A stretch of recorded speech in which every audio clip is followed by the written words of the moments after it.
Saludos amigas, amigos. Ustedes sintonizan Acento TV y este es su espacio de entrevistas y comentarios a partir de ahora. Recuerden ustedes que nos están sintonizando en el canal 38 de Claro TV, en los canales 39 y 439 de Altiz y en el canal 41 de Star Cable en Santiago de los Caballeros. También a través de las páginas acentotv.do y acento.com.do. El tema de este día, a partir de ahora, la negritud en el pueblo dominicano. Ese es el tema motivo para una conversación con el doctor Amaury Pérez Vargas. Amaury Pérez Vargas tiene un doctorado en Historia de la Universidad de la Sorbona en Francia y es profesor de Historia y Sociología en la Universidad Autónoma de Santo Domingo, pero además también tiene un doctorado en Economía que está a punto de conclusión porque tiene la tesis casi terminada también en la Universidad de la Sorbona en Francia. Vamos a una brevísima pausa antes de empezar la conversación.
Muchas gracias por acompañarnos. Amaury, es un gran honor, un gran placer que estés aquí en A Partir de Ahora. Teníamos pendiente esta conversación hace un tiempo. Bueno, vimos en ese vídeo de introducción, eso a propósito de que ya hay muchos ciudadanos y ciudadanas y organizaciones que de un tiempo a esta parte reivindican lo afro en la identidad dominicana y en la cultura dominicana. Lo que hace unos años atrás no era lo más usual.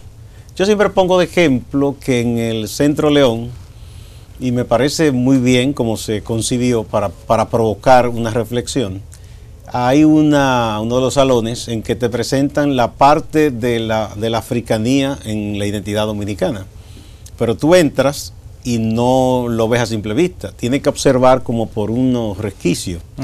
Y es para decir cómo históricamente se ha querido esconder esa parte, ¿verdad? Lo que Luis Rafael Sánchez, el intelectual puertorriqueño, decía, que alabamos a la madre patria, pero tenemos un poco escondida a la tía África.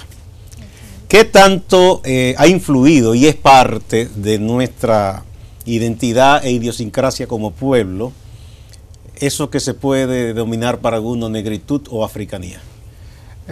Primero, Gustavo, yo quería agradecerte por la oportunidad de estar aquí, porque para mí es muy importante, es realmente un honor. Yo te he seguido desde hace muchos años. Uno, como es cientista social, de algún modo u otro está atento a lo que se desenvuelve y se desarrolla dentro del medio social, y siempre te hemos visto participar en los diferentes procesos, darle apertura a las voces de algún modo u otro que poseen una visión más progresista dentro del espacio público, y en ese orden a mí me honra mucho estar aquí y reconozco también el trabajo y el aporte que tú has hecho, porque entiendo que han sido muy valiosos en las diferentes manifestaciones. Si hoy en día tenemos, por ejemplo, yo entiendo, movimientos sociales organizados con propuestas interesantes, por lo menos críticas dentro de esta sociedad, es sin lugar a dudas a costa del trabajo de mucha gente, y dentro de las cuales te incluyo a ti, porque he visto y he dado seguimiento a tu trabajo, y creo que evidentemente tú tienes tu aporte y tu grano de arena en los procesos que se están desarrollando. En cuanto al tema de la negritud, fíjate bien, ahí hay una problemática, tal como tú la planteas, que se torna compleja por los intereses que se envuelven. Y por supuesto tú acabas de revelar precisamente un aspecto interesante, como lo muestra el Centro León, en donde, por supuesto, el tema de la negritud no siempre estuvo planteado y más bien estuvo oculto. Y en ese orden, yo entiendo que el trabajo de los cientistas sociales, de los educadores, está precisamente en visibilizarlo y además de visibilizarlo, también darle el valor que posee dentro de la sociedad, porque lamentablemente ha habido mucha distorsión, mucha maquinación por parte de sectores intelectuales. Las élites económicas y políticas del país lamentablemente no han estado a la altura de lo que nuestra propia historia de algún modo u otro merece en lo que concierne al tema de la esclavitud. Ahí, para dar un ejemplo, tenemos por ejemplo lo que son nuestros ingenios coloniales, ¿no? Ahí hay un aspecto tangible, concreto del Estado, ¿no? Y del valor que se le asigna precisamente a la presencia afro dentro de nuestra cultura, ¿no? Porque esos son espacios, fíjate bien, que en toda América Latina tú no cuentas, aunque hay, por supuesto, espacios con esas características. Por ejemplo, en Brasil, yo te invito a que busques, nosotros como estamos conectados con el internet, afortunadamente tenemos el acceso, pero por ejemplo, el ingenio Dos Santos es uno de los ingenios de trascendencia por lo que significó durante el periodo colonial, por la cantidad. ¿Dónde está por ejemplo, situado ese ingenio? Eso está situado en el noroeste de Brasil. Ah, ya. Cerca de la región de San Luis. Entonces, ese ingenio, no tiene las características, no las posee, y no tiene tampoco el valor histórico que poseen los ingenios, como tanto el Diego Caballero como el ingenio de Boca de Nigua. Y por supuesto, las características son más o menos similares, fundamentalmente porque en este caso estamos hablando de un ingenio hidráulico, como es el de Diego Caballero, pero no tiene la misma significación. Ahora, ahí entendemos precisamente, al ver esa realidad, al ver el estado de abandono, que eso se lleva, fíjate bien, y ahí vuelvo con el tema de la negritud, eso tú lo puedes llevar al plano de las comunidades. Aquí estamos visualizando un objeto sencillo, es decir, un espacio histórico con toda la significación, pero eso lo podemos llevar a las comunidades y vemos y encontramos el mismo estado de abandono. Y ahí evidentemente eso ya refleja que no hay una política de Estado como tal para poder trabajar esas temáticas. Y al parecer, de alguna manera, en ese aspecto nos hemos quedado rezagados mucho en el pasado, porque apenas ha habido cambio en la visión de clase incluso, desde la época que éramos colonia o después que tuvimos gobiernos republicanos, y después diversas dominaciones, como fue la de los Estados Unidos del 16 a 24, en cómo se observa a esa comunidad en torno a un ingenio y a esos trabajadores que simplemente se les mira como una fuerza de trabajo, desechable casi. Exacto. Entonces se sigue viendo igual, en ese aspecto prácticamente no hemos cambiado mucho. Bueno, es que lamentablemente ahí hay aspectos que se retoman del pasado. Y en ese orden es la importancia de subrayar las permanencias y las resistencias, vamos a decirlo así, a los cambios que las sociedades confrontan. No necesariamente la sociedad dominicana, sino las sociedades a nivel general.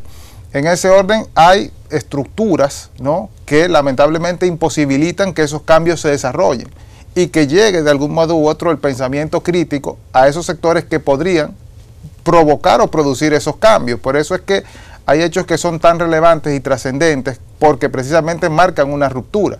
Aquí desde el punto de vista histórico y político, en el tema, por ejemplo, que tú acabas de señalar, que es el tema de las clases, no ha habido ninguna ruptura. Y en ese orden, por supuesto, las estructuras que nos dominan son básicamente las estructuras del pasado, y el pasado, de algún modo u otro, ha desarrollado una continuidad en el tiempo en cuanto a la forma de pensar y de manejar la cosa pública, en ese orden, el campo de la política. Independientemente de que ya la economía es mucho más grande, hay mucho más comunicación, pero esa visión, ¿verdad?, de segregar a ciertos grupos humanos se ha mantenido. Se ha mantenido, y se ha mantenido también, o sea, porque uno lo ve desde arriba, pero también lo debe ver desde abajo. ¿Cómo así desde abajo? Bueno, desde abajo es porque de algún modo u otro el dominado participa dentro de la dominación e interioriza lo que el orden de algún modo u otro tiene consignado. En ese orden, por ejemplo, nosotros veíamos al introducir el programa, ¿no?, el tema de la negritud, el tema, por ejemplo, del cabello. Reivindicar, ¿no?, la africanía en el cuerpo y en otras cosas, ¿no? Exacto, pero ese aspecto, por ejemplo, a partir de ahí nosotros sabemos que se dan mucho de lo que nosotros en ciencia denominamos como el racismo ordinario, ¿no? Que son de esos aspectos sutiles en donde se visualiza una mentalidad en pro de un orden que ha sido construido como tal. Bueno, a propósito de eso, por cierto, sobre todo las mujeres afrodominicanas, hace ya varios años que han estado organizándose, exigiendo respeto y visibilizándose un poco más. Pero se mantiene todavía que hay lugares de trabajo, tanto en el Estado como en el sector privado, que tienen esa discriminación que ni siquiera es sutil. Dicen, se necesitan muchachas de buena presencia. Eso es muy subjetivo, buena presencia. ¿Qué es buena presencia? O muchachas que francamente le han dicho en muchos lugares, mira, tú no puedes venir con el pelo así, tienes que ir al salón y alisártelo. O sea, es un desprecio al pelo afro. Exacto. O sea, la obligan a ella someterse a un alisador y todas esas cosas. O todavía muchachas y muchachos muchachas de color negras que cuando tienen cierta edad, 15 años, a veces el regalo de la madre es llevarlas a hacerle un desrizado. Exacto. Pensando que le están elogiando mucho eso, ¿no? Por supuesto, pero ahí lo que vemos es lo que decíamos, es la interiorización de ese orden. Sí, o sea, la persona entiende que hay cierto concepto de belleza que es el correcto. Exacto, que es hay una estética como tal. Exacto, se impone esa estética o esa dominación de estética también. Del modelo dominante como tal, que de algún modo u otro hace que el dominado se vea y quiera. Precisamente tenemos muchos ejemplos. No es exclusivo nuestro.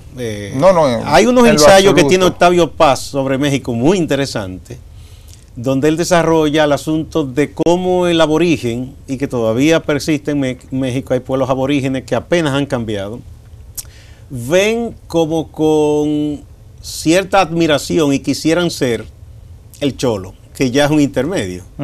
Es decir, el cholo es mezcla del conquistador y del aborigen, o de otros migrantes que ha habido después. Pero al mismo tiempo el cholo quisiera ser de la élite blanca. Es como ¿verdad? Entonces hay una broma que él menciona, Octavio Paz, de que el mismo cholo, una vez que consigue dinero, si es que es artista o lo que fuera, deportista, como que dice que se ha blanqueado y ya no es un cholo y ni mucho menos un aborigen. Y nosotros un poco tenemos mucho de eso también.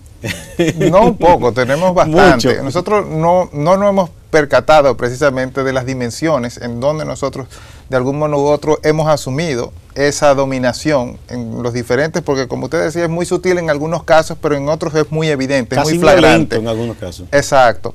Pero fíjese bien, y vamos a, de algún modo u otro, a comentar parte del trabajo de investigación. Fíjese bien, porque usted está tratando... Esta es tu tesis doctoral, eso vamos a comentar un poco, ¿verdad? Está en francés porque la tuve que presentar en francés, quiere decir que ahí usted... Es un poco los... vamos a ver, el título dice aquí... L'affranchissement des esclaves à l'Est dominicain de la fin du XVIIe siècle jusqu'à l'abolition del esclavaje. Bien, eso en español quiere decir en español la manumición del esclavo en el este dominicano desde el final del siglo XVII hasta la abolición de la esclavitud. Sí, es un periodo amplio. En lo que me vas hablando, vamos a tratar de captar cámara para que la gente vea de qué se trata. Es lo que le llaman exactamente una historia del tiempo largo. Sí, o sea, sí. Fue hecha siguiendo precisamente la concepción brodeliana, ¿no?, de la historia, de trabajarla en función del tiempo.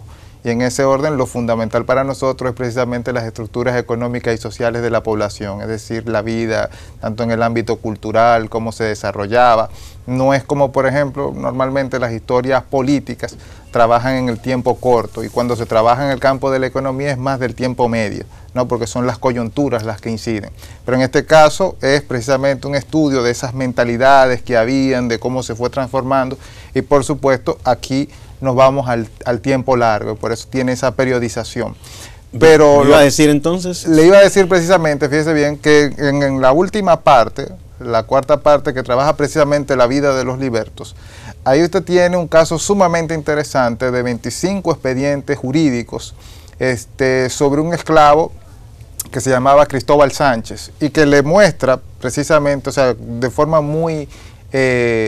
lo pone muy en evidencia, ¿no?, cómo aquí el dominado de algún modo u otro interioriza el mundo del dominante y de algún modo u otro trata de alcanzarlo y de asumir, porque asume todos los valores.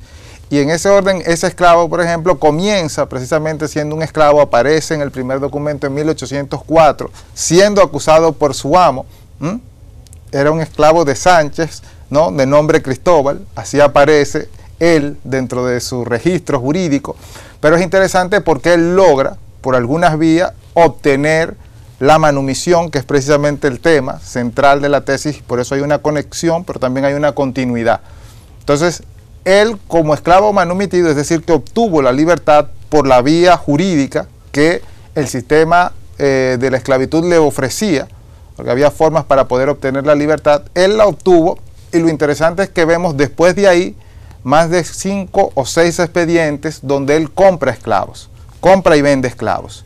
Y ese hecho no fue particular a la República Dominicana, ese hecho es muy propio de los territorios de la América colonial española, donde se desarrolló con mucha fuerza el tema de la manumisión, es decir, el tema del otorgamiento de cartas de libertades. Sí, los negros libertos. Los negros libertos, exactamente, pero esos negros libertos en la gran mayoría de los casos, y está documentado, aquí nosotros no tenemos tantos expedientes para poder hacer una muestra serial significativa de lo que fue esa realidad, pero sí se tiene en Cuba, sí se tiene en Argentina, sí se tiene en Uruguay, y por supuesto no fue un hecho aislado ni extraño, sino que en la generalidad se desarrolló con esas características donde la mayoría de los esclavos libertos se volvieron, al final y al cabo, compradores de esclavos y por tanto reproducían el mismo sistema que los europeos que incursionaban en África a buscar mercancía, como yo le decían, al hombre negro y a la mujer negra, tenían la colaboración de negros que ellos no los esclavizaban y que les ayudaban a entrar en las aldeas para atrapar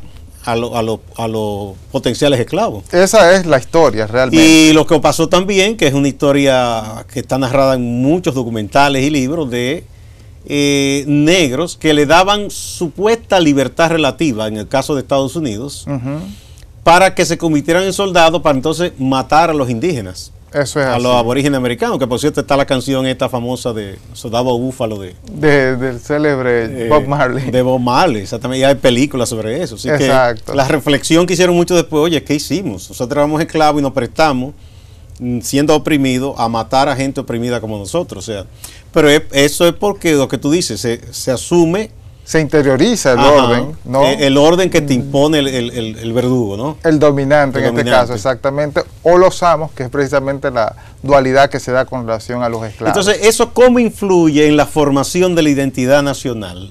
El dominicano está muy conflictuado en ese sentido, porque no quiere asumir la parte lleno de contradicciones. Exacto, de la parte de la africanía. Ese pasado de algún modo u otro pesa sobre él.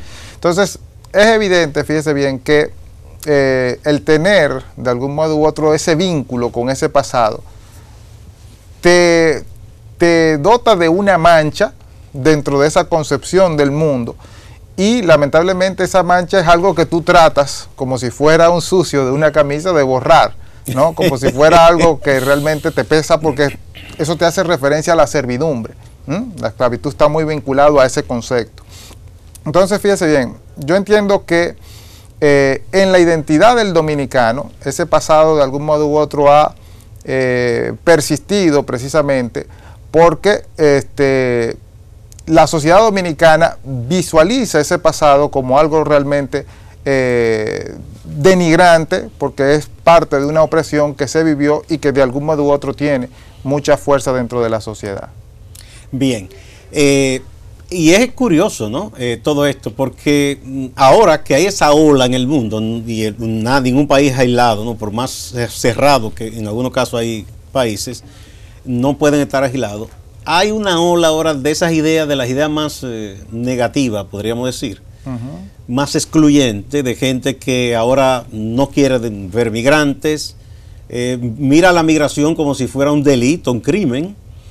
Países que durante muchos años se nutrieron de los migrantes para su crecimiento económico. E incluso no solo es que se nutrieron de los migrantes, sino que esclavizaron un continente completo y utilizaron a las personas de esos pueblos como mercancía para venderla. Entonces, ahora de pronto reniegan de todo eso. Yo pongo el caso, el ejemplo siempre de dos potencias de las que dieron un poco el perfil a lo que es el mundo occidental de hoy, que son Inglaterra y Francia, ¿verdad? Dos grandes imperios.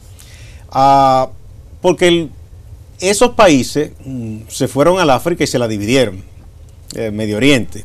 ni qué decir de gran parte de las Américas, aunque España y Portugal también estuvieron presentes, pero no eran tan poderosas como Francia o Inglaterra. Y en el caso mismo de Inglaterra, tiene unas políticas en los últimos años muy anti-inmigrantes. Parecería como que ellos no tienen nada que ver con lo que ocurrió en los últimos 200 años. O 300 años. Parecería exactamente. Como bueno, hay un lío en el mundo, pero nosotros no tenemos nada que ver, ¿verdad? Ahora no queremos nadie, no queremos extranjeros, no queremos nada de eso. Algo casi un poco calcado por Estados Unidos también, que se nutrió de migrantes toda la vida. Y hoy hay una concepción de algunos que entienden que ya no son necesarios o que por el contrario perjudican. Entonces está todo este neonacionalismo extremo y esas cosas. Que se ha venido desarrollando. Y de alguna manera nosotros... Que es un fenómeno que se deriva precisamente de la problemática del Estado-Nación. Exacto. Aquí también un poco esas ideas han calado en algunos grupos. No son tan amplios, pero hacen mucho ruido. Vamos a poner un puntito ahí a mí, perdón a Mauri, porque me están pidiendo una pausa. Cuando retornemos, para que un poco me analices esa parte, cómo esto que está ocurriendo en el mundo se refleja aquí en República Dominicana.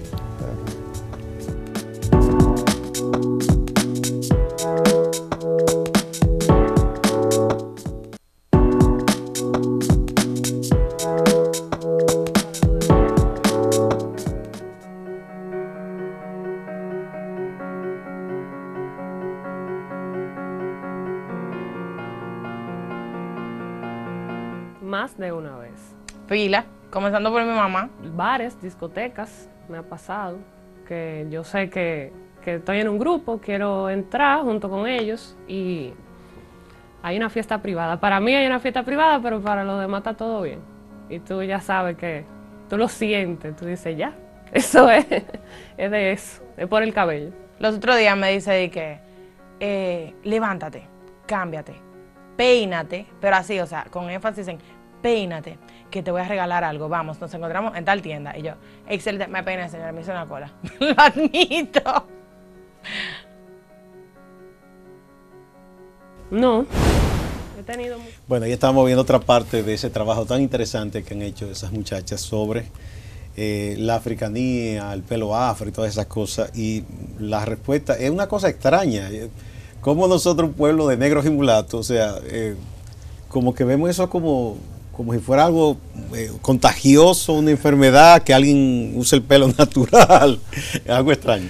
Entonces decía un poco, para que entremos en otra parte que yo sé que tú quieres entrar de contenido histórico, ¿cómo tú ves que esa ola de exclusión, de ese rechazo a los migrantes que está por todo el mundo y han aparecido unos personajes que se han hecho presidentes, ¿cómo tú piensas que ha calado aquí en República Dominicana? Porque siempre hemos tenido ese problema, pero en los últimos años también aquí hay una especie de ola. Estamos en la cresta de la ola de gente que diciendo de todo, que si la fusión, que si hay una invasión. Lo que pasa, yo lo que veo es que, como usted decía, es un problema histórico. O sea, uno no puede asignarle un tiempo específico a desde cuándo comienza esta problemática, porque realmente desde antes de la independencia ya estaba. Claro, aunque hay coyunturas en que se exacerban esas ideas. Y yo pienso que estamos viviendo una de ellas ahora. Pero es, desde mi punto de vista, precisamente usted lo destaca bien, en función precisamente de una coyuntura. Es decir, hay un contexto económico, social y político que favorece precisamente a este tipo de crisis y de tensiones. Y en ese orden es que yo veo que de algún modo u otro es que eso está teniendo cierta incidencia dentro de la realidad de hoy. Ahora, yo creo que es un tema que hay que tratarlo a la altura de la sociedad en la que estamos y con el rigor que se debe tratar. Hay muchas cosas dentro de la problemática que merecen ser explicadas y que lamentablemente no han sido trabajadas desde el punto de vista científico y como parte de un programa para poder penetrar de algún modo u otro en la conciencia de la ciudadanía. ¿Nuestras academias no han abordado el tema como se debe? Desde mi punto de vista, no lo suficiente como debió haber sido trabajado. Desde el punto de vista científico, uno sabe que aquí ha habido una producción significativa, comenzando por ejemplo por los trabajos de Franklin Franco, el mismo trabajo de que trabajó los orígenes de los prejuicios raciales en Raza e Historia de Hugo Tolentino Dipp. Están los esfuerzos sobre el tema de la esclavitud fundamentalmente de Carlos Esteban Davie. el amigo que mencionábamos, Carlos Andújar, ¿no? Que ha trabajado la presencia negra dentro de nuestra cultura. Pero aparte de ellos, nuestra producción no es tan significativa como, por ejemplo... la Rosenberg también, sobre el asunto del gagá y esas cosas, ¿no? Exactamente, ya hay con un estilo y tal vez con un enfoque más cultural.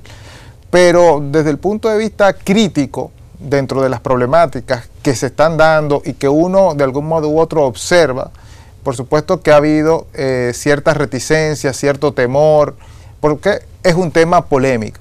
Pero yo entiendo que lo polémico no quita, como diría, ¿no?, lo valiente, no quita la pertinencia que se pueda implementar un enfoque. Hay formas de abordar que también uno puede considerar de algún modo u otro que no están en la línea, ¿no?, de lo que es una estrategia adecuada y correcta, porque muchas veces, por ejemplo, para trabajar esas temáticas se va o a la confrontación, y es como que usted me diga a mí, bueno, ¿y cómo vamos a resolver el problema de la violencia? Y la policía lo que hace es responder la violencia con violencia, y yo entiendo que ese no debe ser el camino. No, porque el Estado y la autoridad no puede valerse de los métodos, se supone, del antisocial, ¿no? Exacto, pero por ejemplo en el caso del tema del racismo, por ejemplo, no es estigmatizando, no es, porque esa parte de algún modo u otro lo que hace es precisamente aumentar el engranaje. Y luego hay muchas cosas que merecen, como decíamos, ser bien explicadas. Por ejemplo, para darle un punto, hay, por ejemplo, temas como conceptos, ¿no? El mismo del racismo, por ejemplo, ha sido trabajado en múltiples formas. Hay que saber entender a qué racismo nos estamos refiriendo, cuál es la vinculación que tienen con la temática de hoy. Porque fíjense bien, el concepto de racismo como tal ya ha sido de algún modo u otro no solamente cuestionado, sino que su alcance ya hoy en día no se inscribe en la explicación de los fenómenos que se están dando actualmente. No explica lo que está ocurriendo en su totalidad, no lo llena, ¿no? Porque evidentemente hay muchas formas de definirlos como tal. Y por supuesto hay muchas maneras de observarlo, de entenderlo. Por ejemplo, existen conceptos como por ejemplo el neorracismo, que es el que está más vinculado a los problemas de los etnonacionalismos que se desarrollan. Está el tema, por ejemplo, del racismo simbólico o del nuevo racismo que usted tiene, pero esas ya son construcciones teóricas que se han ofrecido para precisamente explicar fenómenos como los que se dan, por ejemplo, en los Estados Unidos, donde usted tiene una población blanca, vamos a decirlo así, que precisamente en defensa de una crítica al racismo, cuestiona, por ejemplo, las políticas que se llevan a cabo de discriminación positiva. Sí. Esos son aspectos, pero, por ejemplo, en Francia usted tiene el diferencialismo, el racismo diferencialista, que es aquel que exige y que pide, ¿no?, un derecho a la diferencia. Pero ese derecho a la diferencia es aquel que busca precisamente mantenerla. Entonces, o sea, yo no soy igual que aquel. Exijo que se me mantenga y que se me observe como diferente a aquel. Exacto, pero fíjese bien, son aspectos que merecen ser explicados y poder entender en función de eso, de lo que la ciencia de algún modo u otro ha desarrollado, poder entender nuestra realidad. Hay, por ejemplo, temas, fíjese bien, nada más para darle cómo dentro de la temática racial uno ve una multiplicidad de temas, pero que tienen sus propias subdivisiones y que en ese orden uno tiene que visualizarla de forma correcta para poderla entender en el marco específico de lo que es nuestra propia realidad. Usted tiene, por ejemplo, el tema de las minorías, que es un elemento fundamental dentro del marco de la problemática del racismo en sentido general. El tema de las minorías, por ejemplo, usted tiene en Estados Unidos, ¿no?, la minoría de los aborígenes, que se da en Canadá, que se da en Australia. Una minoría muy especial porque eran los dueños de la casa. Eran los dueños de la casa, exactamente. Y lo disminuyeron. Y ellos, fíjese bien, no están en el territorio por voluntad propia, ellos estaban allá, simple y llanamente. Ellos no migraron, ¿no? No es como, por ejemplo, el caso de los afroamericanos, que es otro tipo de minoría. Que fueron llevados. Que fueron llevados y que, por supuesto, también ya estaban establecidos, pero fue en función de otra lógica. En el caso, por ejemplo, de los migrantes, ellos también desearon, que no fue como el caso de los afroamericanos, estos sí también fueron por motivación propia. Pero en ese aspecto ya usted tiene subdivisiones, y en ese orden lo que le decía, por ejemplo, el racismo actual. Y hay otra, perdón, Amaury, que de fuera, y me imagino que pasará lo mismo en los países europeos, pero yo conozco un poco más la realidad estadounidense. La gente piensa, bueno, aborígenes, los hispanos, los asiáticos y los afroamericanos. Y piensa que todos los blancos piensan igual y que se conciben como un solo pueblo. Y no. Entre ellos mismos, el que es descendiente, el que es italoamericano, el que es descendiente de polaco, descendiente de irlandés, unos con otros también tienen sus propias discriminaciones. Pero ahí tú tienes, Gustavo, o sea, tú acabas de dar en el blanco, el tiro en la diana, porque precisamente el concepto de etnicidad no nace en función de las diferencias de color. Exactamente. Nace fundamentalmente, fíjate bien, la primera vez que se utilizó ese concepto lo utilizó un autor de nombre Lloyd Barner. Él escribía una serie que se llamaba Yankee City, y evidentemente lo que él quería explicar a través de ese concepto de etnicidad era precisamente las diferentes poblaciones que habían en la ciudad de Nueva York, que por supuesto, a pesar de que en términos de las características físicas no habían tantas diferencias, pero tenían diferencias desde el punto de vista cultural, por los orígenes que no necesariamente se referían a las poblaciones norteamericanas o al territorio norteamericano, la lengua y la religión. O sea que Estados Unidos, como es protestante, los católicos, por ejemplo, italianos, no respondían a la misma religión. Exactamente. Y a partir de ahí es que se desarrolla ese concepto de etnicidad. Volvemos al punto, no definía el tema del color de piel. No, no, para nada. El tema fundamental era las diferencias culturales, que es lo que ha venido sustituyendo, y por eso, fundamentalmente, cuando en ciencia se habla precisamente de racismo, estamos explicando un neorracismo, que se enfoca fundamentalmente en esas diferencias culturales, pero que siguen las mismas lógicas tradicionales del racismo. Por un lado, las lógicas de inferiorización, que son las que permiten que a las poblaciones se exploten y se opriman como tal, por un lado, y las lógicas de diferenciación, que son las que permiten precisamente mantenerlas a distancia. Bien, pero tú me querías tratar un tema que está contenido también en tu tesis, y que tiene que ver mucho con un aspecto histórico que no siempre se toma en cuenta. Bueno, te planteaba cuando estábamos en la pausa precisamente el tema, porque estábamos hablando de la influencia del pasado sobre nosotros, y en ese orden cómo eso incide dentro de nuestra dinámica y nuestra realidad. Hay hechos en los cuales lamentablemente a veces se actúa de forma inconsciente, pero es interesante cómo uno puede hacer la analogía. Las diferencias vienen de aquel pasado y persisten y subsisten y adoptan nuevas formas, y uno cree que son cosas, realidades que uno está viendo al día de hoy, pero que lamentablemente están muy vinculadas a toda esa historia. Por ejemplo, te hablaba del tema de la limpieza de sangre, que es un concepto que los españoles trajeron cuando vinieron aquí en 1492. Esa limpieza de sangre se exigía allá en España porque precisamente se estaba implementando la Inquisición. Y la Inquisición precisamente exigía que tú demostraras tu limpieza de sangre, es decir, que tus orígenes fueran católicos, porque había fundamentalmente con los judíos y con los árabes, es decir, con los musulmanes habían sus diferencias, había que limpiar el territorio español. De ahí que hay muchos conversos, fíjese bien, una gran cantidad de nuestros apellidos, incluyendo el Pérez, los López, por ejemplo, que son de origen sefardí. Es decir, que son conversos que vinieron dentro de esa migración. Hubo un momento en que los persiguieron, a los llamados, decían como los nuevos cristianos, que eran judíos y árabes convertidos, porque en algunos regímenes o en situaciones especiales no los aceptaban, y si le encontraban que tenían algún símbolo de su antigua fe, los perseguían mucho. Exacto, pero por ejemplo, fíjese bien, ese aspecto es interesante porque usted tenía que demostrar que tenía limpieza de sangre hasta 6 generaciones atrás. Porque si no era como indigno. Era indigno totalmente y era un personaje que no tenía precisamente acceso ni tenía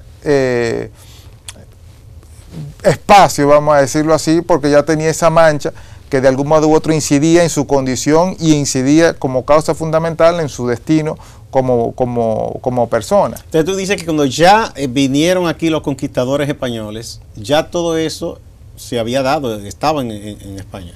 Y estaba en boga, es Es decir, que estaba realmente... en ese momento estaba la Inquisición, ¿no? Estaba la Inquisición en sus mejores momentos. Llega hasta aquí realmente. Mejor en el sentido de desarrollo, que no es que bueno. Exactamente. No, para aclarar a la gente. Es importante hacerlo, exacto. Quiere decir que estaba en su punto álgido. Exactamente. Como proceso histórico. Pero, fíjese bien, ese aspecto, a partir de ahí es que viene el tema de los tiempos inmemoriales. Porque dentro de la crítica que se hizo, ¿no? Que todo lo que viene de 6 generaciones atrás, ya nadie se acuerda. Esa es una realidad para las personas. Pero bueno, hasta los nazis tenían también un término. ¿Sí? Cuando si se iban a casar dos personas, usted jura que usted no tiene sangre judía. Y era como, sí, muchas generaciones atrás. Es siguiendo también esa misma lógica. Sí, la misma lógica, sí. Exacto, pero que uno lo encuentra de forma recurrente en el tiempo y por supuesto dentro de las realidades que se manifiestan. Bueno, pero aquí ya nadie le puede preguntar a otro si es dominicano de tantas generaciones. Sin embargo, a veces el apellido, ¿verdad? Mucha gente entiende, ese apellido está raro. Si lo oyen que suena de cierta manera, también por el origen donde nació, si nació en un batey, si nació en cierta zona, y el aspecto también, el fenotipo, ¿no? Claro. Ahí se va diciendo este medio haitiano, esto o lo otro, ¿no? Ese tipo de cosas. Aquí se mantiene eso con mucha fuerza todavía.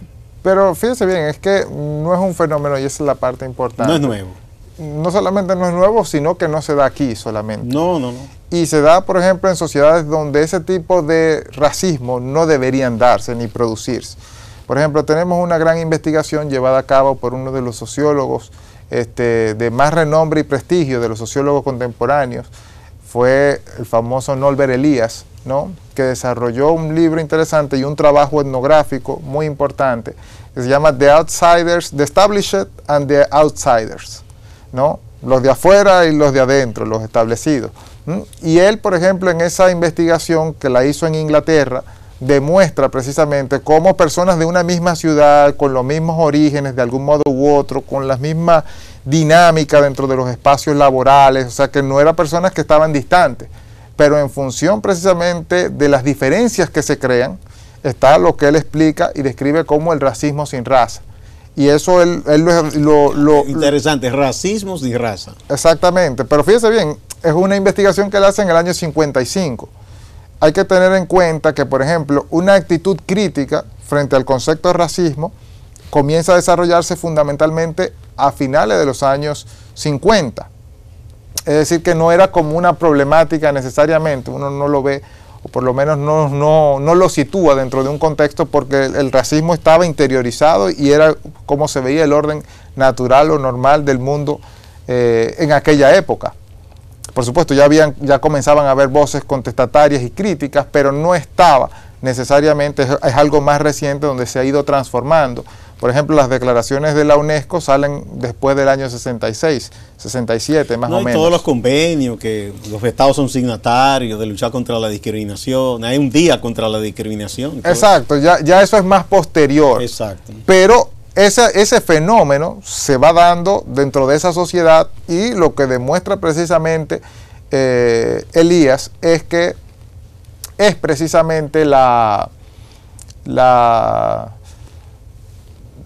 dinámica y las condiciones materiales las que crean precisamente el racismo en función de que, vamos a suponer, si son más pobres, si son recién llegados, se crean esas diferencias entre los grupos y de algún modo u otro eso es lo que provoca que los individuos actúen de la forma en la que lo hacen y de que esas imágenes o representaciones que los colectivos se hacen de los grupos, pues evidentemente se refuercen.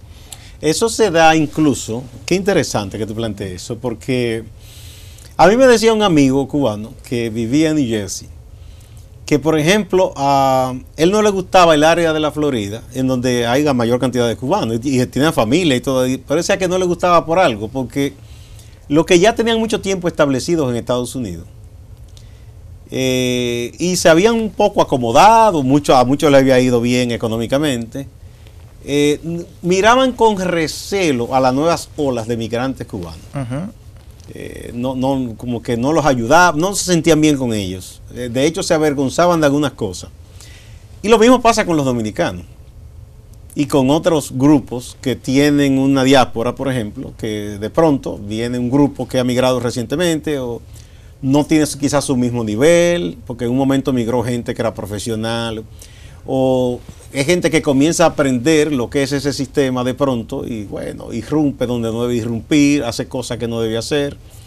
Y hay también, o sea que se da una discriminación dentro de un mismo grupo, no solo, si se quiere, étnico, inclusive hasta nacional.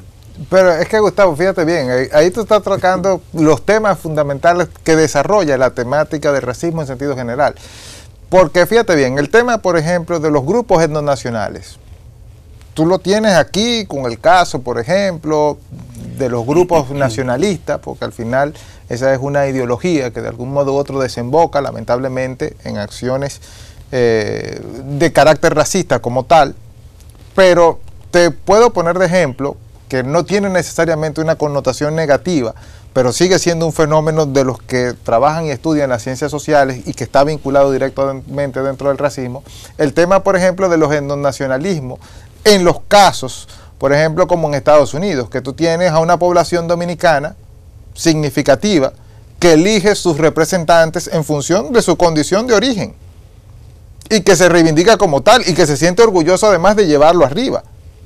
Y eso la gente no lo valora de forma negativa, pero sigue siendo un etnonacionalismo porque usted está jugando en función de la pertenencia. De alguna manera, en países como Estados Unidos eso es alentado, que las comunidades tengan sus representantes. Por supuesto, pues porque es un campo de acción política que esa comunidad se da y que de algún modo u otro esa nación le consigna porque son personas que están aportando, que están de algún modo u otro contribuyendo al bienestar de esa nación.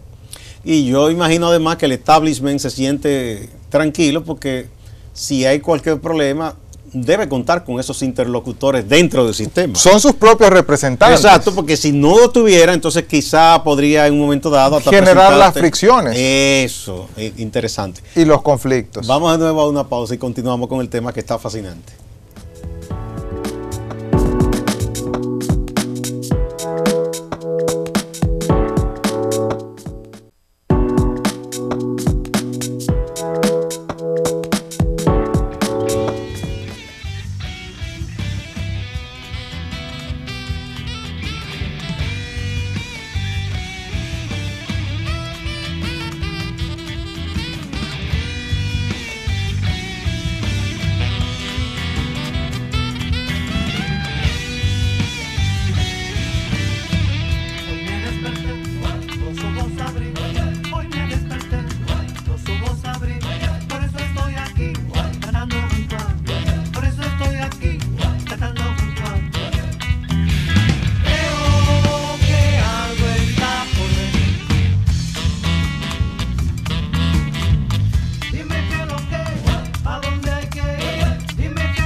Gracias por continuar a partir de ahora. Ya estábamos viendo a Xiomara Fortuna, que también dentro de la música, ella es una de los artistas nuestros que trabaja la música raíz, ya ¿verdad? Con aires más modernos, pero que reivindica esa música también que habla de nuestra parte de la africanía y de la negritud.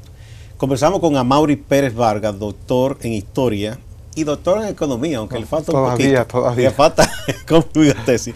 Quien ha estudiado a fondo, tanto en esta su tesis doctoral de la Universidad París III de la Sorbona, y también aquí en República Dominicana ha investigado todo el tema que tiene que ver con el asunto étnico, racial, las diversas manifestaciones del racismo, los orígenes históricos. Bueno, entonces te pregunté en el evento pasado, antepasado, y un poco lo dejamos ahí, desde la academia, el tema entonces aquí ha sido poco trabajado, por lo que tú me has explicado. Es mi percepción. Es tu percepción. Sí, entiendo que pero ¿qué tanto es, Amaury, que desde la academia no se cultiva un pensamiento más profundo respecto a estos temas o no se alienta al que estudia sociología o ciencias humanas, o qué tanto tiene que ver con un asunto propio de la sociedad que quizás no le dé la relevancia a estos temas que tienen? Bueno, la historia como tal ha tenido sus dificultades para insertarse, no solamente en la sociedad dominicana, sino a nivel general. Es de algún modo u otro una asignatura que la gente mantiene a la distancia, porque no le ve un fin utilitario, material, no es como las ciencias comerciales, de algún modo u otro, la administración, la mercadotecnia, que están y tienen una utilidad práctica que de algún modo u otro... Tiene todo aquello de que cuando el muchacho dice que va a estudiar esas cosas, si el papá es pragmático, de una vez ya ¿de qué vas a comer? Se pone la mano en la cabeza. Esas son realidades, ¿no? Pero realmente las poblaciones necesitan tener presente lo que fue ese pasado para poder entender su realidad actual. No, las sociedades necesitan que tener pensadores, porque no solo es formar gente para el aparato productivo, porque entonces seríamos una sociedad quizás rica, pero de estúpidos también. Hay que tener claro esas comprensiones, ¿no? Sí. De toda esa historia, de lo que uno lleva como nación, porque al final de algún modo u otro es lo que nos orienta hacia los pasos hacia el futuro. Aquí hay hechos que te revelan precisamente cómo ha sido pobremente trabajada. No es que no se haya trabajado, hay autores, como habíamos dicho, intelectuales de gran renombre y valía, que han hecho su esfuerzo muy notable, porque uno sabe que van contracorriente. Pero, por ejemplo, un aspecto muy significativo, la figura, por ejemplo, de Nicolás de Obando, cuya estatua está todavía en el centro de la ciudad de Santo Domingo, en la Plaza España, es evidente que revela que en esta sociedad no se ha desarrollado un sentido crítico sobre lo que fue ese personaje, al punto que todavía está ahí. No solo que está ahí, que bueno, lo que se ha escrito elogiándolo desde Balaguer hasta otros autores como el gran constructor, decía un hombre que pensó la ciudad de Santo Domingo y todas esas cosas, ¿no? Y por ejemplo la arteria que tiene, es decir, tiene su espacio dentro de nuestra sociedad. Lamentablemente eso revela el descuido que ha habido y sobre todo la poca preocupación en torno a la temática racial como tal, porque es evidente que el gran genocida de estas tierras fue Nicolás de Obando. Claro, fue un precursor en ese aspecto. Y Lemba, ¿verdad?, tiene una estatua olvidada en un museo que se está cayendo a pedazos en la Plaza de la Cultura, y acaso puede haber uno que otro que pregunte, porque creo que hasta la taja que tenía el nombre ya se desprendió. Así son las cosas. Y apenas tiene una callecita allá precisamente en Boca de Nigua, que es la única calle que de algún modo u otro recuerda o reivindica a alguno de esos personajes de la esclavitud que trascendieron en el tiempo precisamente por sus hazañas, en este caso como negros y marrón. Bueno, pero hablamos también, tras batidores, de otro personaje muy importante, que es Sánchez Valverde. Antonio Sánchez Valverde. ¿Qué decir de Antonio Sánchez Valverde y sus aportes? Y cómo él también, de alguna manera, estuvo marcado por todo esto, ¿no? Bueno, la figura de él es paradigmática, primeramente porque fue una persona con un gran conocimiento, de una gran cultura, produjo varias obras, entre ellas la más importante, Idea del valor de la isla española, pero su misma historia personal revela los problemas en los que se encierra el dominicano, no vamos a decir el dominicano de a pie, sino el dominicano en sentido general. General. Porque él, por ejemplo, habiendo sido un mulato, y habiéndose adentrado, porque tenía la formación, los medios, ¿no?, dentro de la dinámica, vamos a decirlo así, del poder de la sociedad colonial, estamos hablando del siglo XVIII, ¿no? Sánchez Valverde de algún modo u otro se ve limitado precisamente por sus orígenes y su condición de mulato, en una sociedad que de algún modo u otro ya eso era una marca precisamente que le limitaba su capacidad de acceso a los espacios de poder. O sea, su sueño era poder haber alcanzado ser arzobispo de Santo Domingo, y tuvo siempre que conformarse con espacios de menor relevancia o preponderancia dentro del sistema eclesial. Y lo que vemos en él es precisamente de algún modo u otro la elaboración más fina de la mentalidad colonial y de la élite colonial dominicana. Él es uno de los grandes propulsores del Código Negro. Y él era de los que pedía precisamente que aquí se estableciera un régimen como el que había precisamente en la colonia francesa. Pero eso da cuenta de las contradicciones. La colonia francesa, estamos hablando de la parte oeste de la isla. De la parte oeste, que hoy es Haití, exactamente. Haití, sí. Pero eso revela las contradicciones que hay, y no solamente eso, sino también el hecho de él haber interiorizado, ¿no?, desde el punto de vista ideológico, el colonialismo, porque al final ese era su modelo, el que él veía que permitiría a la sociedad dominicana alcanzar ciertos niveles de desarrollo, pero sobre todo y marcado precisamente por las desigualdades que crea, lamentablemente, el problema racial en su conjunto. Y bueno, y eso persistió en muchos otros personajes, incluso una cosa increíble de varios de los hombres y mujeres que lucharon por la separación de Haití, por ejemplo. Luego, a poco tiempo, estaban tratando de negociar un protectorado o una colonización o de Gran Bretaña o de España o de Francia. Exacto. Incluso con el propio Estados Unidos se intentó en un momento después. Claro, el caso de Buenaventura Báez. Entonces es como increíble eso, o sea, porque se pensaba, bueno, esta gente tiene un gran sentido de nacional o lo que fuere, ¿no? De autonomía, sin embargo, no.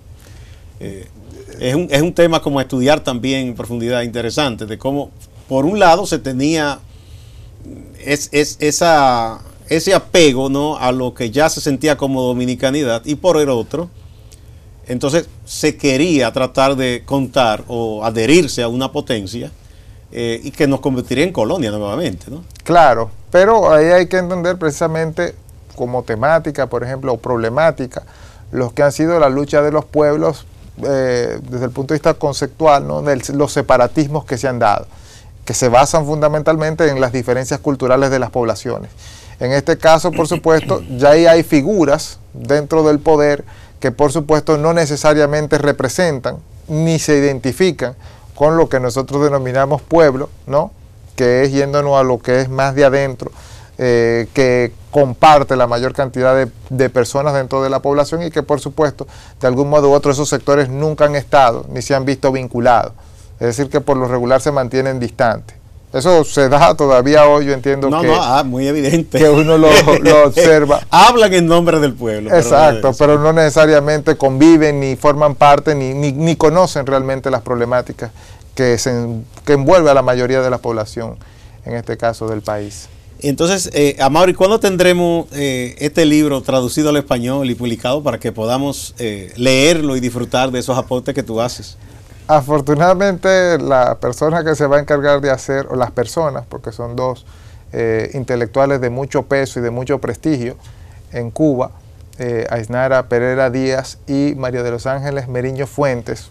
Bueno, que si el televidente está viendo, pues de algún modo u otro investigue. Son personas con las que yo he hecho vínculos muy cercanos de amistad, hemos compartido bastante y por supuesto yo les solicité y me prometieron que ya en septiembre ellas me iban a entregar la traducción. No, porque la traducción ya está como tal, pero la hiciste tú mismo la traducción. Claro, sí. Como es más fácil para uno para mismo, el autor, sí, nadie traduce mejor que el propio autor, ¿verdad? Y además que muchas de las ideas, pues evidentemente siempre fueron trabajadas más con el sentido español, ¿no? En las bases idiomáticas. Y tu idioma original, ¿no? Exacto, pero lo que le decía con esto era que inmediatamente ya ella me envíen, porque el texto está acabado, pues nosotros vamos a sacar precisamente esa publicación. Una curiosidad, ¿y tú no propusiste aquí a alguna universidad, incluso a la UAS, donde tú impartes docencia, o al Archivo de la Nación, que está tratando de hacer algún esfuerzo, no sé,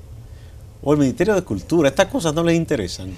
El archivo fue muy colaborador. Una de las personas que más me aportó fue el amigo Raimundo González de Peña, que trabaja allá. Inclusive las cartas de libertad que yo trabajé fueron precisamente una recomendación del amigo Raimundo, y por supuesto el archivo siempre se ha mostrado interesado en publicar ese material. Lo que pasa es que uno ahora desea, no quiere decir que posteriormente uno no lo haga, pero uno sabe que el archivo tiene sus normas establecidas, se toman su tiempo para poder publicar los materiales, y tal vez yo tengo el deseo de que eso pueda salir tal vez con más agilidad. Bueno, entonces, pero tema también de oportunidad. La oferta me fue hecha por parte del archivo. Quiere decir que yo reconozco que ellos se han mostrado muy interesados, porque al final la tesis, el 90% de las fuentes son precisamente y yo sé que tú le vas a depositar a ellos también este aporte también, porque ya eso es parte de nuestra riqueza histórica, ese libro que tú has hecho. Sí, sí. Te felicito, Amaury, y yo creo que estás haciendo un gran aporte igual que tus hermanos. Yo creo que ustedes son 3 ciudadanos que aportan mucho.